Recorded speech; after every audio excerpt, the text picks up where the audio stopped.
एक गांव था, नाम था सहूरपुर। क्योंकि उस गांव में बस सहूर सरनेम वाले ही रहते थे, इसलिए उस गांव का नाम पड़ गया था सहूरपुर। वहीं रहता था एक मजाकिया आदमी, ठुन ठुन ठुन सहूर। वो सबसे अलग था, आंखें बड़ी, हाथ लंबी और एक अजीब सी मुस्कान। गांव के लोग उससे प्यार से कहते थे ठुन ठुन। ठुन ठुन का काम ही था लोगों को हंसाना।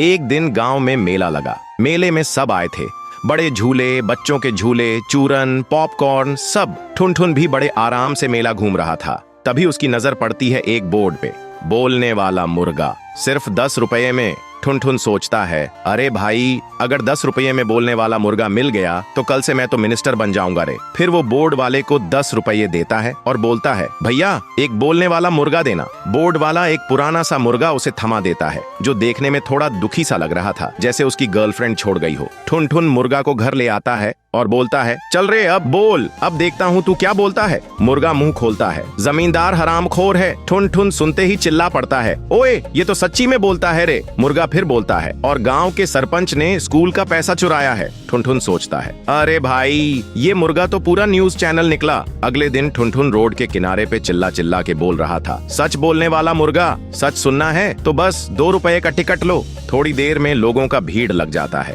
और मुर्गा बोलता जाता है, मुंशी की चोरी, मास्टर जी की दूसरी शादी और रामलाल के टॉयलेट में व्हिस्की का अड्डा। गांव में हंगामा मच जाता है। सब लोग उस मुर्गे से डरने लगे थे, कहीं उनका भी सच ना बाहर आ जाए। और ठुन ठुन भी गांव में और ज्यादा छा गया था, लेकिन दुश्मनी भी बढ़ने लगी थी। एक रात जमींदार ठुन ठुन के घर आया और गुस्से में बोला, अगर तू इस मुर्गे का मुंह बंद नहीं करवाया तो तुझे फ्राई करके कुत्ते को खिला दूंगा, और धमकी देकर चला गया। ठुन ठुन घबरा गया, पर मुर्गा बोला, टेंशन न ले ठुन ठुन भाई, प्लान बी रेडी है। ठुन ठुन बोला, तू तो बड़ी चालाकी से बोलता है बे। मुर्गा ने आंख घुमाई और बोला, अरे मैं बोलता ही इसलिए हूँ क्योंकि मैं मुर्गा नहीं, रॉ का सीक्रेट एजेंट हूँ, अंडरकवर पे था। ठुन ठुन सुनते ही बेहोश हो जाता है।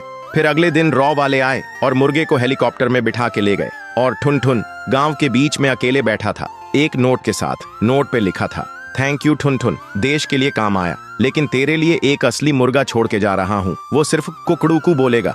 तो दोस्तों, अगर आपको भी ठुन ठुन की तरह कभी जिंदगी में बोलता मुर्गा मिला हो तो कमेंट करो कुकड़ूकू।